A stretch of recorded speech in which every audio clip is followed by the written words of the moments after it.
Hinampas, minura at pinagbantaan pa umano ng driver ng pickup ang isang nagkakariton. Sa harapan naman ng umiiyak nitong anak. Yan ay matapos umanong mabangga ng kariton ang pickup. Ang ipinataw na parusa ng LTO sa pagtutok ni Oscar Oida. Ilang ganda, tinagin niya ako ulit. Okay na sana, tinagin niya ako ulit eh. Nauwi sa pananakit ang galit ng isang driver sa nagtutulak ng kariton na si Crispin Villamor. Sa gitna ng kanyang pagmumura at paghampas kay Crispin, maririnig ang iyak ng isang bata. Kuya, wag ka manakit, kuya! Kwento ni Crispin habang nagtutulak ng kariton sa may barangay San Roque sa Antipolo City nitong Sabado ng gabi. Nakasalubong niya ang isang puting pickup. Dire-diretso daw ang takbo nito at muntik pang mabangga ang kanyang kasamang anak. Buti na lang daw at naiiwas niya ito hanggang sa tamaan na raw ng sasakyan ang kanyang kariton. Natulala na lang daw siya nang hampasin sa ulo at pagbantaan ng driver. Parang hindi niya ako nakikita. Parang yung nagkabanggaan na lang, may bumangga na lang po sa kanya, saka po siya bumaba. Parang doon siya nabuhayan. Sabi po niya, papatayin niya daw po ako. Tapos babarilin. Ang kanyang anak halos di raw maawat sa pag-iyak, bunsod ng pangyayari. Masakit po yun para sa atin kasi magulang po tayo eh. Kasi parang pinakikita natin sa mga tao na di pinakita mo sa anak mo na hindi mo siya pinagtanggol. Ang video ng pananakit viral na ngayon matapos i-post ng nakasaksi sa insidente. Nag-antay po kami ng mag-asawa mula umaga hanggang tanghali baka mag-sorry. Pero hindi po kasi nag-sorry. Kaya naisipan ko po na i-post na lang. Kung wala kami doon, baka hindi lang po batok inabot niyan. Nakita lang niya na nakakamera ko Kaya po yun pumasok. Pero nagbanta pa po yun pagpasok niya. Ayon sa Antipolo City Police, nagpunta kanina sa kanilang tanggapan ang driver ng puting pick-up upang makipag-ayos kay Crispin. Nagsadya rito para humingi ng paumanhin din. Sabi niya ay nagkamali siya. Yung sinapak niya sa video, pumunta naman sa police station para linawin din yung issue na inimbestigahan namin na sabi niya hindi na siya para magsampa pa ng reklamo. Nag-issue na rin ng Land Transportation Office ng show cause order upang pagpaliwanagin ang driver na nanakit. Pinatawan na rin ang driver ng 90-day suspension habang isinasagawa ang investigasyon. Para sa GMA Integrated News, Oscar Oida, nakatutok, 24 oras. Ginisa ngayon sa Senado ang isang negosyanteng itinulad kay Alice Go dahil nagpakilalang Pilipino kahit isa umanong Chino. Itinuturing na malaking security concern ng National Intelligence Coordinating Agency ang kanyang pagkatao. Nakatutok si Ian Cruz. Hindi lang ordinaryong usapin ng pagka-Pilipino ang kaso ng mining executive na si Joseph C. Na tulad ni Alice Go ay nabistong isang Chino kahit matagal na namumuhay at nagpapakilalang Pilipino na meron pang dokumento.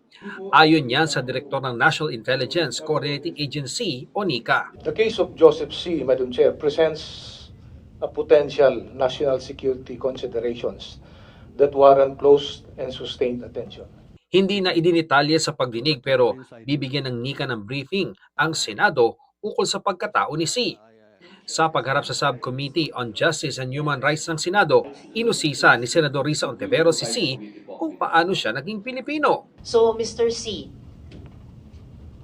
saan po kayo pinanganak? Holo, my ongoing case is in CA. So, pasensya na po. I can emote to my life to Davian Siren kasi may kaso na pasensya na nasa kote. Pirming ini-invoke ni C ang kanyang karapatang manahimik habang nakabinbin ang kaso niya sa Court of Appeals. Nakakuha ng tip at kalaunan, inaresto ng Immigration Agency C noong Agosto sa NAIA matapos malaman na tugma ang fingerprints niya sa isang Chinese national. Fingerprint records in our Alien Certificate of Registration Identification Card database pertains to a certain Chen Zongzhen vis-a-vis certain Joseph C. as being one and the same person. Ginagamit nyo ba yung pangalang ito, yung Shi Zhenzhong? I import. What about Cheng Zhongzhen? Ginagamit nyo ba yung pangalang iyon? I import to be silent. Pero nang tanungin ukol sa pagiging honorary chairman ng Philippine Silk Road International Chamber of Commerce, hindi ito itinanggi ni Xi. Nang tanungin kung nagkakasama ba sila ng presidential advisor ni dating Pangulong Rodrigo Duterte na si Michael Yang, Kasama si Michael Yang? Hindi ko alam. Hindi ko nakita. Nakita nyo ba si Tony Yang sa mga events ng chamber? Hindi. wala rin umanong ugnayan ang samahan nila sa Pilipinas sa Belt and Road Initiative ng China. Nang ipakita ni Ontiveros ang mga larawan na ang mga miyembro ng chamber na pinamumunuan ni Xi ay nasa China para dumalo sa event ng Communist Party ng China noong 2021. I can import. Sir, They've been too silent. Naging miyembro rin si Xi ng Philippine Coast Guard Auxiliary, isang volunteer organization ng Coast Guard, pero na-delist na ng makwestiyon ang pagka-Pilipino. Sa susunod na pagdinig ukol kay Xi ay naispasumpina ni Ontiveros ang anak nito dahil sa orihinal na birth certificate na nagsasaad na Chino ang mga magulang niya. Para sa GMA Integrated News, Ian Cruz, Nakatutok, 24 Oras. She came, she sang, and she conquered. Si Sofia Malyares ng Project Z ni Coach Zach Tabudlo ang nanalo sa The Voice Kids. Ang kanyang angelic yet powerful voice kagabi muling pakinggan sa chika ni Athena Imperial. Magkakaibang atake at genre ang pambatong musical pieces para sa finale performances ng 4 na finalists ng The Voice Kids kagabi na sina Gianni Sarita ng Benkada ni na Paulo at Miguel Guico ng Ben and Ben. Sofia Malyares ng Project Z ni Zach Tabudlo. Marian Ansay ng Jewel Squad ni Julian San Jose. At Yana Gupyo ng Team Believe ni Billy Crawford. Nagduet pa ang mga bata kasama ang kani-kanilang coach at pinahanga ang mga manonood sa kanilang solo finale performances. Sofia Malyares of Project Z! Sa huli, nanalo si Sofia Malyares na kumanta ng The Prayer. Ang kanyang rendition, angelic yet powerful. Si Sofia rin ang nakakuha ng pinakamaraming votes mula sa publiko. And gusto ko i-thank you family ko po for making a way to support me in every way they can po. Yung mga sacrifices po nila, nagpupuyat po sila para sa akin. Hindi kami makapaniwala hanggang ngayon. All the glory to God. Nag-pray po talaga kami for this. And wala, pag malakas lang ang faith natin, naniniwala tayo makakapunta tayo sa dreams natin. Kaya naman saludo ang host at judges ng The Voice Kids Philippines sa mga batang ibinuhos ang kanilang talento sa kompetisyon. Napakagandang experience ito for them to be on the stage of The Voice Kids. Ito yung mga bagay na hindi dapat wini-waste or ipinapawalang bahala kasi ibinigay ni Lord ito for a reason, and that reason is to inspire other people. Yung lakas nila, it's just hangang-hanga kami because it doesn't matter what genre, kung anong klaseng skill set nila sa pagkanta, palaban lahat ng mga bata, and they're here, all of them are here to win. Hindi kasi lahat obviously tinatawag para manalo, isa lang yung mananalo, pero lahat ay tinatawag para iiwan lahat sa stage. And that's why it's very important that they just gave their best. Sobrang laki ng future ng new generation when it comes to music as long as they're guided correctly. 1 million peso cash prize at recording and management contract with UMG Philippines Incorporated ang inuwing premyo ni Sofia. Work hard in your craft and not only practice but also pray in God. Keep your faith in Him. Not only practice but also prayer. When you combine them, perfection. Athena Imperial updated sa Showbiz Happenings. Mga kapuso, bukas na ang opisyal na simula ng Simbang Gabi. Pero syempre, ngayon pa lamang may mga anticipated Simbang Gabi na. Dagsa ang mga deboto, lalo yung may mga panalangin at hiling para po sa Pasko. Mula sa Quiapo Church, nakatutok live si Mark Salazar. Mark! Emil, nagsisimula na yung 9-day anticipated mass o yung Misa de Aguinaldo. Itong anticipated masses para dun sa mga hindi uubrang schedule para magsimba dun sa Misa de Gallo na magsisimula naman bukas sa madaling araw.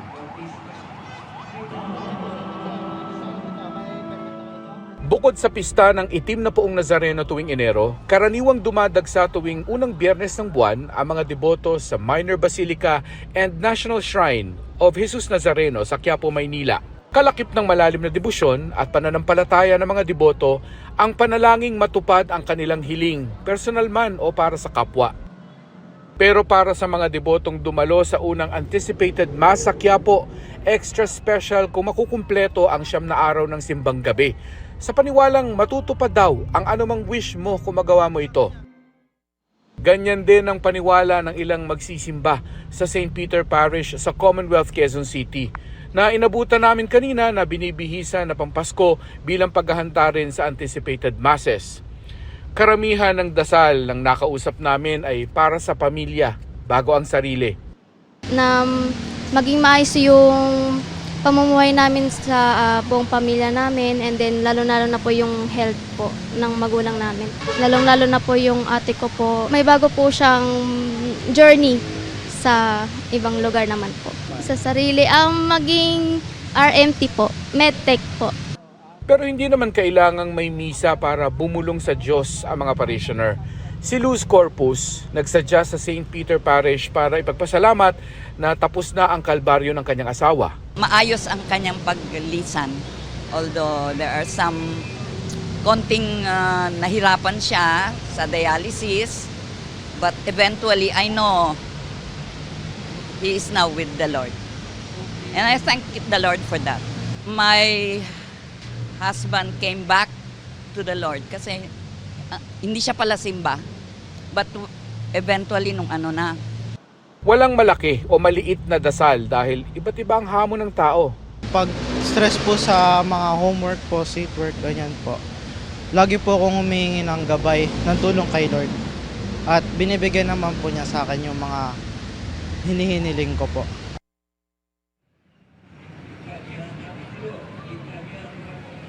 Sa mga deboto ng Jesus Nazareno, ongoing na po yung 7 p.m. anticipated mass. Meron pang 8 p.m. all nights hanggang December 23. Samantala bukas naman yung Misa de Gallo magsisimula ng 4 a.m. at meron pa uling 5 a.m. all mornings naman hanggang December 24. Emil. Maraming salamat, Mark Salazar. Good news para sa mga kawani ng gobyerno, simula ngayong araw ay i-release na ng Department of Budget and Management ng hanggang 20,000 pesos na service recognition incentive. Alinsunod yan sa Administrative Order No. 40 na pinirmahan ni Pangulong Bongbong Marcos noong December 11. Makakatanggap ng 20,000 piso ang mga government employees na nakakumpleto ng 4 na buwang maayos na serbisyo as of November 30, 2025. Prorated naman ang makukuha ng wala pang 4 na buwang maayos na serbisyo. Bukod dyan, inaprubahan din ni Pangulong Marcos ang pagbibigay ng gratuity pay para sa mga contract o service at job order workers ng gobyerno. 7,000 pesos ang makukuha ng mga nakapag-render ng hindi bababa sa 4 na buwang maayos na serbisyo as of December 15. Mas mababa naman ang ibibigay na halaga para sa mga hindi pa nakakakumpleto ng 4 na buwang serbisyo. Sakop nito ang kontrata sa national government agencies, state universities and colleges, government-owned and controlled corporations at mga local water district.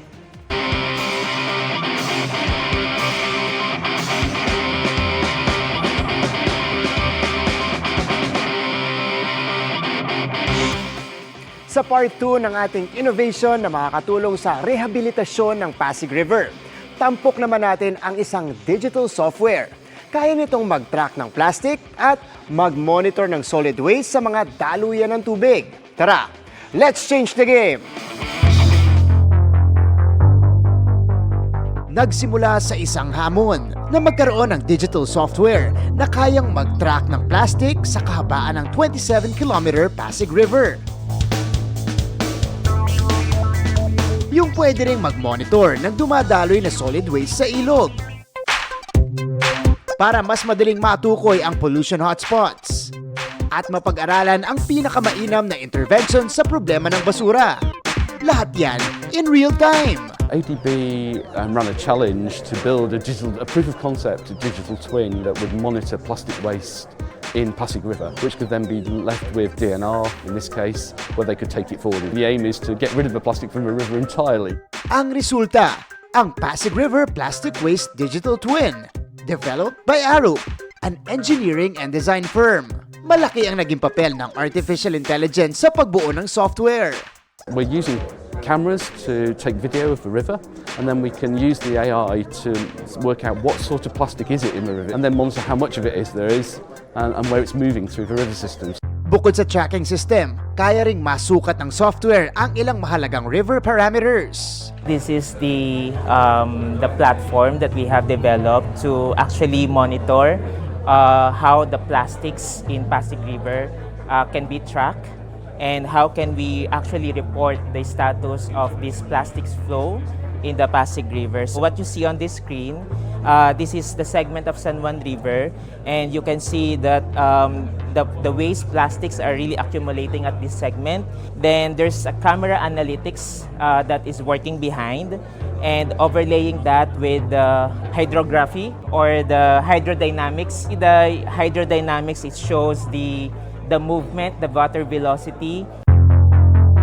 One of the interesting aspects of the Pasig River is that if you look at the Pasig River, you will find all of these PET bottles. So we developed a AI or machine learning algorithm that could actually detect if it's plastics and determine the type of plastics, if it's hard or rigid or soft plastic. It's detecting these kind of plastics as a hard plastic, rigid one. Sumailalim na sa testing ang software with over 40 government and community stakeholders. Sa ngayon ay na-turn over na ito sa Department of Environment and Natural Resources o DENR.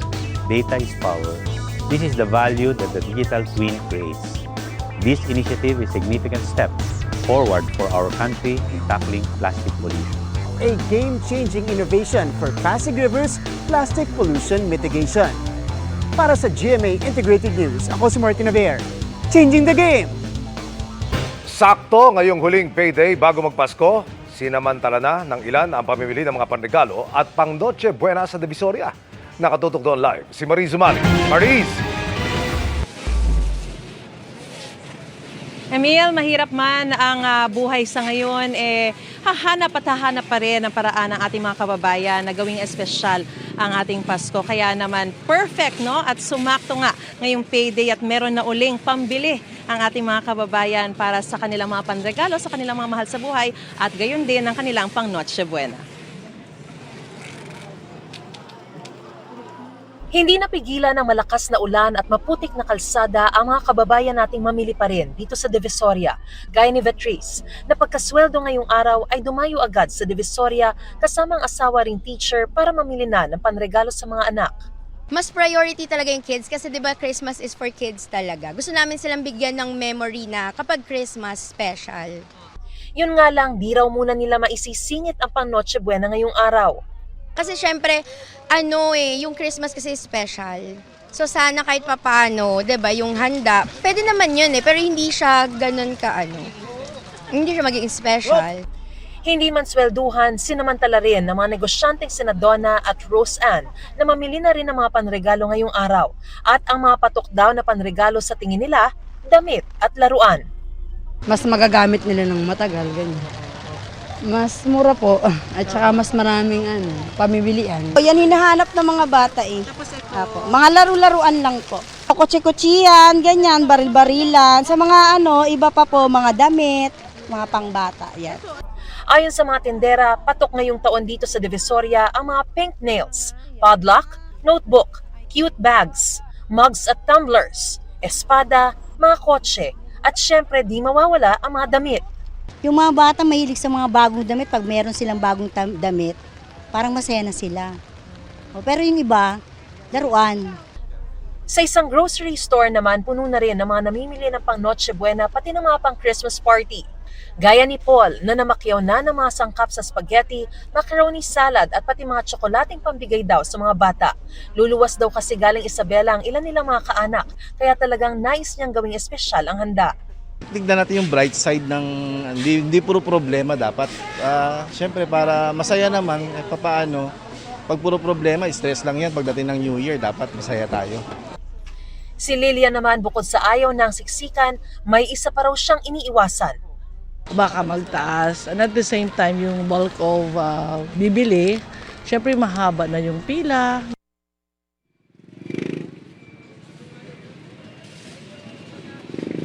Emil, tumila na ang ulan at sa mga sandaling ito ay mas dumarami pa yung mga kababayan nating dumarayo dito sa Divisoria. Yung mga ilang tindahan naman daw dito ay wala nang saraduhan, 24 oras. Emil? Maraming salamat, Mariz Umali.